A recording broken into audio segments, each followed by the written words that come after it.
kijana ulianza kufanya maagano, ulianza kuingia kwenye agano la ndoa. Haleluya.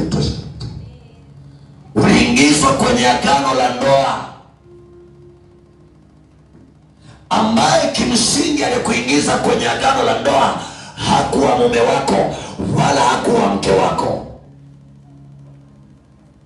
Na wakati ulipoingia kwenye ile agano, ulianza kuishi kama mke wa mtu ingali sio mke wa mtu. Siku ile mlipoingia patano, wakati ulipoambiwa maneno na kupenda, wewe uliyapokea.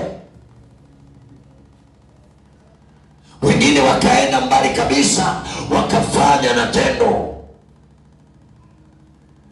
Umefanya agano na Juma, umefanya agano na John, umefanya agano na Yohana, umefanya agano na Danieli, umefanya agano na Musa, umefanya agano na wanaume zaidi ya wanaume 5 na wanawake zaidi ya wanawake 5, na wote wanasema huyu ni mume wangu na huyu ni mke wangu.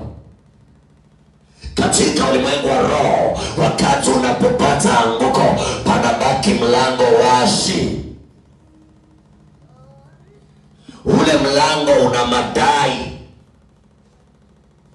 Wakati unaposema leo ninaingia kwa mume wangu, John anasema no, Musa, huyo sio mke wako, huyo ni mke wangu, kwa sababu aliniapia ya kwamba mimi ni wa kwake wa kufa na kuzikana.